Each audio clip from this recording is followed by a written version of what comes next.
दोस्तों, आपकी कामयाबी आपके घर में सुख शांति लाती है। आपका हमेशा मुस्कुराना, हमेशा खुश रहना और स्वस्थ रहना जीवन की बेहतरीन खुशियां देता है और आपको इस दुनिया का सबसे सुखी इंसान भी बनाता है। आज की जो कहानी मैं आपको सुनाने जा रही हूँ, इस कहानी में सारी दुनिया का ज्ञान समाहित है और सभी मुसीबतों का समाधान भी है। इसलिए इस कहानी को आप अंत तक जरूर देखिएगा। बहुत समय पहले की बात है। एक छोटा सा नगर था। उस नगर में एक बहुत ही धनी सेठ रहा करता था। उस धनवान सेठ के पास कहने को सब कुछ था। किसी चीज की कोई कमी नहीं थी। उस धनवान सेठ ने अपने जीवन में बहुत बड़े बड़े मुकाम हासिल किए थे। उसने अपने जीवन में कई सफलताएं प्राप्त की थी। वह जिस नगर में भी व्यापार करने जाता, वहां पर भी उसे सफलता मिलना निश्चित था। वह अपने जीवन में कभी भी हारा नहीं था। उसका व्यापार भी खूब जोरों शोरों से चल रहा था। उसके पिताजी ने उसे ऐसी 4 बातें बता रखी थी जिसका वह नियमित पालन किया करता था और उन्हीं बातों का अनुसरण किया करता था और उन्हीं बातों की वजह से उसका जीवन बड़ा ही सुखमय था। वह जीवन के हर क्षेत्र में सफल था। ऐसे ही काफी समय बीत गया और अब वो धनवान सेठ काफी बूढ़ा हो चुका था। अब उसे लगने लगा था कि मेरी मृत्यु बहुत नजदीक है। मेरी मृत्यु कभी भी हो सकती है। और वह जानता था कि उसका बेटा बहुत भोला है, बहुत नादान है, उसे अभी दुनियादारी की समझ नहीं है। इसलिए उसने अपने बेटे को अपने पास बुलाया और अपने बेटे से कहा, बेटा, मैंने अपने पिताजी से 4 बातें सीखी थी और उन्हीं बातों को मैंने अपने जीवन में उतारा। उन्हीं के अनुसरण की वजह से आज मैं अपने जीवन में इतना सफल हूँ, अपना जीवन सुखमय पूर्वक बिता रहा हूँ। उन्हीं बातों की वजह से आज मैं इतना सुखी हूँ, संतुष्ट हूँ और इतना धनवान। ना ही कभी मुझे कोई बीमारी हुई और ना ही मुझे कभी कोई धन की कमी हुई। और तुम देख ही पा रहे हो कि मैं इस नगर का सर्वश्रेष्ठ धनवान हूँ। लेकिन आज मेरे पास जो कुछ भी है, मैं उससे संतुष्ट हूँ। मैं खुश हूँ, लेकिन मैं चाहता हूँ कि तुम मुझसे भी आगे बढ़ो। तुम और नाम कमाओ, तुम और धन कमाओ।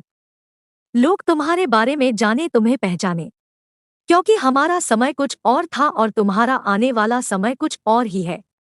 उस धनवान सेठ ने अपने बेटे को अपने और करीब बुलाया और उससे कहने लगा, बेटा, आज मैं तुमको दुनिया की ऐसी 4 महत्वपूर्ण बातें बताने जा रहा हूँ जो मुझे मेरे पिताजी ने बताई थी और इसी के कारण आज मैं इतना सफल हूँ। यदि तुमने इन सभी बातों को अपने जीवन में उतार लिया, इनका नियमित तौर पर पालन किया, इनका अनुसरण किया, तो तुम भी अपने जीवन में बहुत धन्यवाद बन जाओगे। अपने जीवन को बहुत सुखमय तौर पर बिताओगे। इन बातों के अनुसरण से ना तो तुम्हारे घर परिवार में कोई दुख आएगा और ना ही तुम्हारे व्यापार में कभी कोई परेशानी उत्पन्न होगी। इतना कहकर धनवान सेठ अपने बेटे को 4 बातें बताना शुरू करता है। वह कहता है, बेटा, सबसे पहली बात है काम पर छाव में जाना और छाव में आना। दूसरी बात, अपने घर के चारों तरफ चमड़े की बाड़ रखना। तीसरी बात, हमेशा खाने को मीठा करके खाना। और चौथी बात, अपनी पत्नी को हमेशा बांधकर रखना। इतना कहकर वह धनवान सेठ अब निश्चिंत हो चुका था। वह यह जानता था कि उसका बेटा बहुत भोला है। वह अपने पिता की बात अवश्य मानेगा और इन सभी चारों बातों को अपने जीवन में उतारेगा और इनका अनुसरण भी करेगा। देखते देखते कुछ महीने बीत गए और फिर एक दिन धनवान सेठ मृत्यु को प्राप्त हो गया। अपने पिता की मृत्यु के बाद उस धनवान सेठ के बेटे ने उन सभी 4 बातों को एक कागज पर लिख लिया ताकि वह उन्हें भूल न जाए और उन्हीं बातों को वह अपने जीवन में उतारने लगा। उन 4 बातों का अनुसरण करने लगा। सबसे पहली बात जो उसके पिता ने उससे कही थी, छाव में जाना और छाव में आना, तो उसने अपने घर से लेकर अपनी दुकान तक पूरे रास्ते पर एक टेंट लगवा दिया, क्योंकि उसके पास पैसा तो बहुत था और उसे कोई रोकने वाला भी नहीं था। जब भी कोई उससे पूछता कि आखिर तुमने ऐसा क्यों किया, तो वह उसके जवाब में बस इतना ही कहता कि मेरे पिताजी ने मुझसे ऐसा ही करने को कहा है। इसके बाद उसने अपने पिता की अगली बात का अनुसरण उसने अपने घर के दोनों तरफ चमड़े की एक दीवार खड़ी करवा दी। इसे देखकर आसपास के लोग बहुत क्रोधित हो गए। वे लोग उससे झगड़ा करने पर भी उतर आए। कई लोगों ने तो यहाँ तक कह डाला कि आखिर तुमने ऐसा क्यों किया? चमड़े की बाड़ तुमने क्यों खड़ी करवा दी? चमड़े से बहुत बदबू आती है और इससे हमें तकलीफ होती है। इसे आज ही निकलवा दो। लेकिन कोई उसका कुछ भी ना बिगाड़ सका, क्योंकि उसके पास बहुत पैसा था। इसलिए कोई भी व्यक्ति उसका ज्यादा समय तक विरोध ना कर सका और उसने भी मन बना लिया था कि वह अपने पिता की सभी बातों को पूरे दिल से मानेगा। उसके पिता ने उसे तीसरी बात कही थी, खाने को मीठा करके खाना, जिस कारण वह अपनी पत्नी से हर रोज खाने में कुछ मीठा ही बनवाता था। कभी कभी खीर, कभी हलवा तो कभी मिठाई, हमेशा यही सब खाता रहता। और उसके पिता ने उसे चौथी बात कही थी, अपनी पत्नी को हमेशा बांधकर रखना, जिसका कारण वह हर रोज अपनी पत्नी को रस्सी से बांधकर रखता था। ऐसे ही कई दिन बीत गए और देखते ही देखते अब वह सेठ के बेटे का जीवन धीरे धीरे बर्बाद होने लगा था, क्योंकि उसने अपने पिता की सभी बातों का गलत मतलब निकाला था और वह उसी के अनुसार उनका पालन कर रहा था। देखते देखते उसका उतना बड़ा व्यापार अब ठप होने लगा था। उसके यहाँ पर ग्राहकों की संख्या कम होने लगी थी, क्योंकि जब उसका मन करता तब वह दुकान जाया करता और जब उसका मन करता तो वह दुकान से वापस घर लौट। उसका अपने पिताजी के इस कारोबार में मन नहीं लगता था। इस कारण उसके सारे ग्राहक अब उससे नाराज होने लगे थे। उसके सारे ग्राहक अब एक एक करके उस दुकान को छोड़ते चले जा रहे थे। इसी कारण उसका पूरा व्यापार ठप हो चुका था, जिसे व्यापार को खड़ा करने में उसके पिताजी ने खून पसीना एक कर दिया था। उस व्यापार को उसने कुछ ही महीनों में पूरी तरह से बर्बाद कर दिया था। अब उसका धंधा बहुत कम हो चुका था, जिसके कारण वह बहुत परेशान रहता था। वह बहुत चिंतित रहता था और इसके साथ ही उसने अपने घर के चारों तरफ चमड़े की दीवार खड़ी करवाई थी। उस कारण आसपास पर बहुत गंदी बदबू फैल चुकी थी। इसलिए जो भी उसके आसपास रहते थे, उन सभी ने वह घर छोड़कर कहीं और पर अपना बसेरा बसा लिया। चमड़े की बदबू के कारण अब उसके घर में भी कोई नहीं आता था। यहाँ तक कि उसके मित्र और रिश्तेदार भी उस घर में आने से कतराते थे। लेकिन अब भी उसे समझ नहीं आ रहा था कि आखिर यह सब हो क्यों रहा है। वह बहुत परेशान रहने लगा था और वह हमेशा मीठा भोजन किया करता था, जिसके कारण उसका वजन बहुत ज्यादा बढ़ चुका था और इस मोटापे के कारण उसके शरीर में ना जाने कितनी सारी बीमारियों ने अपना घर बना लिया था। आए दिन उसके घर पर वेद आने लगे। इन्हीं कारणों से अब उसका पैसा भी इन चीजों में बर्बाद होने लगा था और अपने पिता की चौथी बात उसने मानी थी। वह थी अपनी पत्नी को बांधकर रखता, जिसकी वजह से उसकी पत्नी उससे नाराज हो गई और वह घर छोड़कर अपने मायके लौट गई। उसने अपनी पत्नी को मनाने की कोशिश की, तरह तरह के उपाय किए, लेकिन उसकी पत्नी नहीं मानी। और वैसे भी कोई भी स्त्री ऐसे मर्द के साथ क्यों रहना चाहेगी जो उसे बेवजह ही बेबात पर बांधकर रखता है। देखते देखते अब वह सेठ के बेटे का पूरा जीवन बर्बाद हो चुका था। ना तो अब उसके पास व्यापार बचा था, नहीं धन, नहीं उसकी पत्नी और न ही वह रिश्तेदार जो पैसों के लिए उसके आसपास घूमा करते थे। और तो और अब उसका स्वास्थ्य भी ठीक नहीं रहता था, जिसके कारण वह बहुत चिंतित रहने लगा था, बहुत परेशान रहने लगा था। उसे ये सब समझ ही नहीं आ रहा था क्या हो रहा है और क्यों हो रहा है। इन सभी बातों को लेकर तो बहुत परेशान रहता और वह मन ही मन अपने पिताजी को कोसा करता, कहता, पिताजी आपने तो मेरा पूरा जीवन बर्बाद कर दिया। आपकी उन 4 बातों के कारण आज मुझसे मेरा सब कुछ छिन चुका है।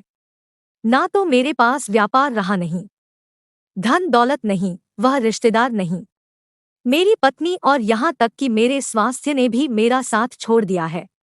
आप ही के कारण आज मेरा पूरा जीवन बर्बाद हो चुका है। यदि मैंने आपकी वह 4 बातें ना मानी होती, यदि मैंने उन्हें अपने जीवन में न उतारा होता, तो आज मैं एक सुखमय जीवन जी रहा होता। आपकी इन 4 बातों पर चलकर मुझे क्या मिला?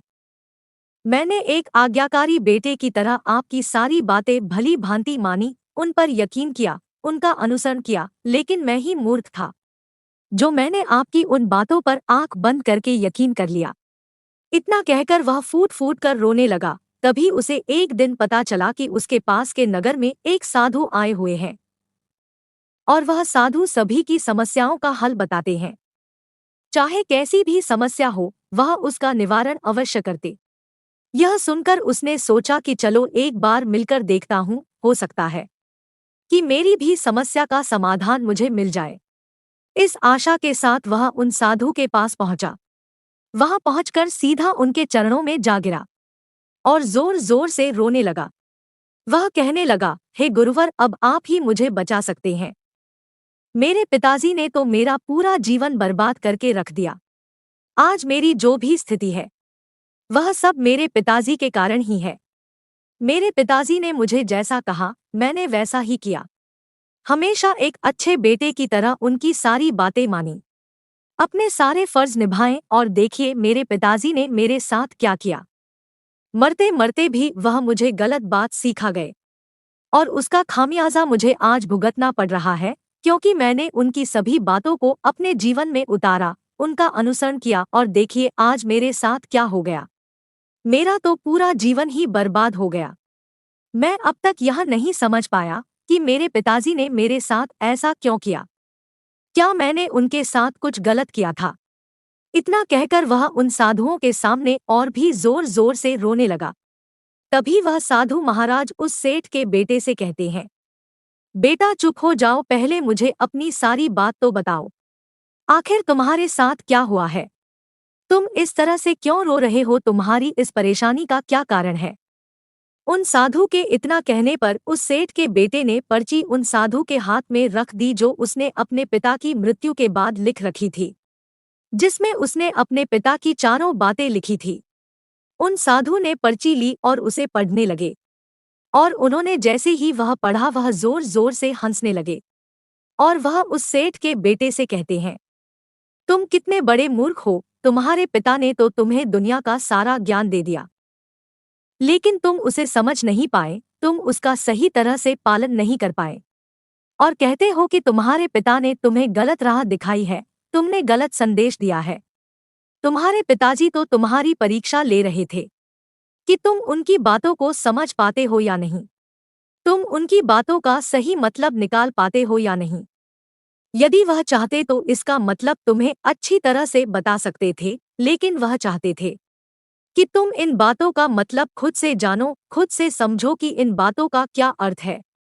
लेकिन अब तो ऐसा प्रतीत होता है कि मानो तुम्हारी बुद्धि बिल्कुल भ्रष्ट हो चुकी है। तुमसे बड़ा मूर्ख मैंने आज तक नहीं देखा। जिसके पास दुनिया का इतना बड़ा ज्ञान हो, वह भला इतनी बड़ी मूर्खता कैसे कर सकता है? तुम्हारे पास कोई ज्ञान नहीं, तुमने कोई भी ज्ञान अर्जित ही नहीं किया। अगर तुम इन बातों का सही मतलब समझ चुके होते, तो तुम भी अपने जीवन में अपने पिता की तरह ही सफल होते, खुश होते, और तुम्हारा जीवन सुखमय तरह से बीत रहा होता। लेकिन तुम इतने बड़े मूर्ख हो कि तुमने अपने पिता की बातों का गलत मतलब निकाल लिया। उन बातों के मतलब के बारे में तुमने सोचा तक नहीं। उन्होंने जैसा कहा तुमने वैसा करना शुरू कर दिया। यदि तुम्हें उन बातों का अर्थ नहीं पता चल रहा था, तो तुम किसी ज्ञानी से मिल सकते थे, तुम उससे उस बात का मतलब निकाल लेते। लेकिन जैसा तुमने अपने पिता की इन बातों को समझा है, इसका मतलब वैसा नहीं है। इस पर वह धनवान सेठ का बेटा कहता है, हे गुरुवर, आप क्या कहना चाहते हैं? क्या मैं अपने पिता की बातों को सही नहीं समझ पाया? और वैसे भी इसमें समझने लायक है क्या? उन्होंने तो सब कुछ साफ साफ ही बताया था, और मैंने उन्हें अपने जीवन में उसी तरह से उतार लिया। तो फिर मैंने गलत क्या किया? इस पर गुरुवार एक बार फिर मुस्कुराने लगे और उस सेठ के बेटे से कहते, बेटा, ये जो बातें लिखी गई है, इन बातों के पीछे एक गहरा अर्थ है, जिसे तुम समझ नहीं पाए। इसी कारणवश तुमने यह मूर्खता कर दी, और इसी कारणवश तुमने अपना पूरा जीवन बर्बाद कर लिया। लेकिन अब भी कुछ नहीं बिगड़ा। अब भी तुम्हारे पास बहुत समय है। यदि तुम चाहो तो अब से मेहनत करके भी तुम अपने जीवन में एक बार फिर से वह खुशहाली व समृद्धि सब कुछ हासिल कर सकते हो। इस पर वह सेठ का बेटा कहता है, ठीक है, कृपया करके मुझे उन चारों बातों का मतलब समझाइए। आखिर उन चार बातों का क्या अर्थ? इस पर साधु सेठ के बेटे को कहते हैं, तुम्हारे पिताजी ने तुमसे कहा था, काम पर छाव में जाना और छाव में आ। इसका मतलब यह है, सूर्य निकलने से पहले ही तुम दुकान पर पहुंच जाना और सूर्यास्त होने के बाद ही तुम वापस घर आना, जिससे तुम्हें दुकान पर अधिक से अधिक समय मिल पाएगा। तुम उस काम को अच्छी तरह समझ पाओगे, उस काम को अच्छी तरह से कर पाओगे, उस काम को बढ़ाने में तुम अपना दिमाग लगा पाओगे और तुम अपने काम में तरक्की कर पाओगे। लेकिन तुमने तो इसका गलत मतलब निकाल लिया। तुमने तो अपने घर से लेकर दुकान तक एक ऐसा टेंट लगवा दिया जिससे तुम छाव में आ सको और छाव में जा सको। अब तुम ही बताओ, क्या तुमने अपने पिताजी की इन बातों का सही मतलब समझा था? यह सुनकर वह सेठ का बेटा जोर जोर से रोने लगा और कहने लगा, है गुरुवर, मेरी ही गलती थी। मैंने अपने पिता की इन बातों का गलत मतलब निकाला और इसी कारणवश आज मैं पूरी तरह से बर्बाद हो चुका हूँ। मैं ही सबसे बड़ा मूर्ख था। मेरे पिताजी ने तो मुझे इतना महत्वपूर्ण ज्ञान दिया था, लेकिन मैं उस हीरे को पत्थर समझ बैठा।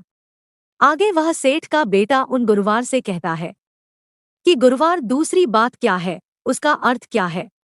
आगे गुरुवार दूसरी बात का अर्थ समझाते हुए कहते हैं, चमड़े की बाड़ करवाना। इसका अर्थ यह है कि तुम अपने घर में कुत्ता या बिल्ली पालना। जब तुम अपने घर में कुत्ता बिल्ली पाल लोगे तो ये तुम्हारे घर की चारों ओर से रक्षा करेगा, जिससे तुम्हारी धन दौलत पूरी तरह से सुरक्षित रहेंगी और तुम बेफिक्र होकर दुकान पर मन लगा, बेफिक्र होकर दुकान के कामों को समझ सकोगे और तरक्की कर पाओगे।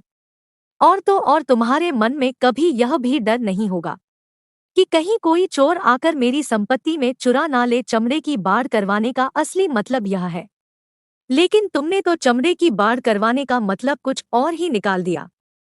तुमने तो अपने घर की दो दीवारों को ही चमड़े से पूरी तरह से भरवा दिया, जिसके कारण आसपास गंदी बदबू फैल गई। तुम्हारे आसपास के पड़ोसी भी अपना घर छोड़कर कहीं और चले गए। यहाँ तक कि तुम्हारे मित्र, तुम्हारे सगे संबंधी भी उस बदबू के कारण तुम्हारे घर पर आने से कतराने लगे। और अब हालत यह हो चुकी है कि ना तो तुम्हारे घर पर कोई आता है और ना ही कोई जाता है, और इसी कारणवश लोग तुम्हें नापसंद करने लगे और तुम्हारी बर्बादी का यह भी कारण है। आगे सेठ का बेटा कहता है, हे गुरुवर, ये सब तो ठीक है, लेकिन यह खाने को मीठा करके खाना, इसका क्या? मैंने इसका भी अर्थ गलत निकला है क्या? मैंने तो अपने पिता की बातों के कहे अनुसार ही हर रोज मीठा खाया और आज देखिए मेरा शरीर कितना वजनदार हो चुका है, जिस कारण मुझे अनेक प्रकार की बीमारियों ने घेर रखा है। क्या मैं इस बात को भी गलत समझ रहा था? इस पर वह साधु उस सेठ के बेटे से कहते हैं, हाँ, तुमने इस बात का भी गलत मतलब भी निकाला है। मीठा करके खाने का अर्थ यह है कि जब भी तुम्हें भूख तेजी से लगे तभी तुम्हें भोजन करना है, ना उसके पहले और ना उसके बाद। अन्यथा यदि तुम्हें भूख लगी होगी और तुम्हें भोजन मिल जाए तो तुम उस भोजन की कभी कदर नहीं करोगे। वह रोटी तुम्हें कभी मीठी नहीं लगेगी, फिर चाहे वह भोजन कितना भी स्वादिष्ट क्यों ना हो, चाहे भोजन कितना भी लाजवाब क्यों ना हो, तुम उसकी कदर कभी नहीं कर पाओगे, तुम उसका सम्मान कभी नहीं कर पाओगे। किंतु जब एक व्यक्ति को जोरों की भूख लगी होती है तो उसके सामने यदि तुम सूखी रोटी भी रख दो तो भी वह उसके लिए किसी पंचमेल से कम नहीं है। वह उससे प्रेम पूर्वक खाता है, उसका आदर करता है, उसका सम्मान करता है और वह रोटी उसे मीठी लगती है। इसीलिए तुम्हारे पिताजी ने यह कहा था कि भोजन मीठा करके खाना, जिससे तुम्हारा स्वास्थ्य भी अच्छा रहेगा। क्योंकि जब एक व्यक्ति को भूख लगी होती है और उस समय पर जब वह भोजन करता है तो वह उसके लिए एक अमृत समान होता है, और वहीं पर जब किसी व्यक्ति को भूख न लगी हो और ऐसे समय पर वह भोजन करता है तो वह उसके लिए विष समान है, वह उसे बहुत नुकसान पहुंचा सकता है। लेकिन तुमने तो इसका भी गलत मतलब निकाला था। तुम हर रोज मीठा खाने लगे, जिस कारण तुम्हारा वजन बढ़ने लगा और इसी कारणवश तुम्हारे शरीर में अनेक रोग ने अपना घर बना लिया और यह तुम्हें मृत्यु के करीब ले जा रहा था। इसलिए आज से जब भी तुम्हें जोरों की भूख लगे तभी भोजन करना तुम्हारे लिए अत्यधिक फायदेमंद होगा और तुम्हारे शरीर को हमेशा निरोगी बनाने में तुम्हारी मदद करेगा। और जब भी भोजन की आवश्यकता ना हो, तुम्हें भूख न लगी हो, ऐसे समय पर भोजन कभी ना करना। यह तुम्हारे लिए बहुत नुकसानदायक साबित होगा। और यही तुम्हारी तीसरी गलती थी, जिस कारण तुम्हारा पूरा जीवन बर्बाद हो रहा था। आगे सेठ का बेटा कहता है, चौथी बात तो बिल्कुल साफ लिखी गई है, अपनी पत्नी को हमेशा बांधकर रखना। तो इसका अर्थ भी कुछ और है। क्या मैंने इसका भी गलत मतलब निकाला? इस पर साधु कहते हैं, हाँ बेटा, अपनी पत्नी को बांधकर रखने का अर्थ यह नहीं है कि तुम रोज रस्सी से बांधकर रखो, बल्कि इसका अर्थ तो यह है कि जब भी तुम दोनों के बीच में कोई आपसी मतभेद हो जाए, कुछ नोकझोंक हो जाए, तो तुम अपनी पत्नी पर हाथ मत छोड़ो। जब तक एक स्त्री का पति उसके साथ रिश्ते में बंधा होता है, तो वह अपने रिश्तों में बंध जाती है और वह अपने रिश्ते को पूर्ण तरीके से निभाने का हर मुमकिन प्रयास करती है। और ऐसे समय पर यदि तुम्हारे बीच कुछ नोकझोंक हो जाए, कुछ गलतियां हो जाए, और ऐसे समय पर तुम उस स्त्री का हाथ नहीं छोड़ते, तो वो तुम्हें छोड़कर कभी नहीं जाएगी। लेकिन इसका अर्थ यह भी नहीं है कि तुम अपनी पत्नी पर अत्याचार करो, बल्कि तुम्हारे पिताजी यहाँ पर कहना चाहते थे कि जो भी कोई व्यक्ति तुम्हारे साथ किसी रिश्ते में जुड़ा हुआ है, उसे अपने रिश्ते में इस तरीके से बांध लो कि वह तुम्हारे साथ झगड़े और नोकझोंक के बाद भी नुकसान न पहुंचा सके, वह तुम्हारे साथ कुछ गलत न कर सके और तुम्हारा फायदा न उठा पाए। अपने रिश्तों को हमेशा बांधकर रखना, उन्हें खुला मत छोड़ना, अन्यथा वह तुम्हारे हाथ से फिसल जाएंगे। और हम में से अधिकांश लोग अपने जीवन में यही गलतियां करते हैं और अपने नए रिश्तों को कभी समय नहीं देते, जिसके कारण उनका रिश्ता उतना मजबूत नहीं हो पाता और इसी कारणवश वह अपने रिश्ते से हाथ धो बैठते हैं। और यही गलती तुमने भी की। तुमने तो अपनी पत्नी को बांधकर रखा था, तो भला वह तुम्हें कैसे माफ कर सकती है? और यही कारण है कि वह तुम्हें छोड़कर चली गई। तुमने जो अपनी पत्नी के साथ किया वह माफी के लायक नहीं है, लेकिन तुम्हें अपनी पत्नी से माफी मांगनी चाहिए, क्योंकि तुमने गलत किया है। इसलिए जाओ और अपनी पत्नी से माफी मांगो, उसे वापस घर लाओ। और यही वह 4 बातें थी जो तुम्हें तुम्हारे पिता ने समझाने का प्रयास किया था, लेकिन तुमने इन सभी बातों का गलत मतलब निकाला और इसी कारणवश तुम पूरी तरह से बर्बाद हो गए। किंतु अभी भी तुम्हारे पास बहुत समय है। यदि तुम इन सभी बातों का सही से अनुसरण करते हो, तो तुम अपने जीवन में एक बार फिर से वो सब कुछ हासिल कर सकते हो जो तुमने खोया है। ये सारी बातें हमारे जीवन की पूरी परेशानियों का समाधान है। तुम किसी भी तरह से इनको देख सकते हो। यदि तुम कामयाब होना चाहते हो तो तुम्हें मेहनत करनी ही होगी। सूर्य निकलने से पहले तुम्हें अपने घर से निकलना होगा और हमेशा सूर्य के ढलने के बाद ही तुम्हें घर वापस लौटना होगा, ताकि धन दौलत को कोई तुमसे छीन ना ले। तुम्हें अपने रिश्तों को कुछ इस तरीके से बांधना होगा ताकि वह रिश्ते तुम्हें परेशान ना करे, तुम्हें तकलीफ न पहुंचाएं, तुम्हारा फायदा न उठाएं और हमेशा एक अच्छा और स्वस्थ भोजन करना जब तुम्हें भूख लगी हो, ताकि तुम्हें जो भी सांसें मिली है तुम उसे खुशी खुशी जी सको। और अपने रिश्तों को हमेशा बांधकर रखना, उन्हें खुला मत छोड़ना, अन्यथा वो तुम्हारे हाथ से फिसल जाएंगे। और अपने घर में अवश्य ही कुत्ते या बिल्ली को जरूर पालना, ताकि तुम्हारा धन हमेशा सुरक्षित रहे। इन सभी बातों का अपने जीवन में अनुसरण करने के बाद तुम अपने जीवन में सब कुछ एक बार फिर पा सकते हो जो तुमने आज तक खोया है।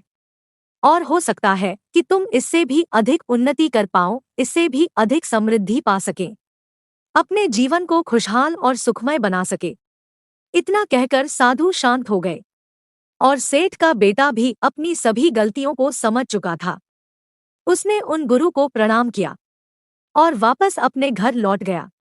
उसने उन सभी 4 बातों को अपने जीवन में उतारा, उनका सही सही अनुसरण किया। उसके बाद से उसके जीवन में सकारात्मक प्रभाव दिखने लगे। वह एक बार फिर से अपने व्यापार को खड़ा करने में सफल रहा। वह एक बार फिर से अपनी पत्नी को घर लाने में सफल रहा और देखते ही देखते उसका जीवन सुखमय और आनंदमय हो गया था। तो मैं उम्मीद करती हूँ इस वीडियो से आपको बहुत कुछ सीखने को मिला होगा। अपनी राय कमेंट बॉक्स में दें। फिर मिलते हैं अगले वीडियो में।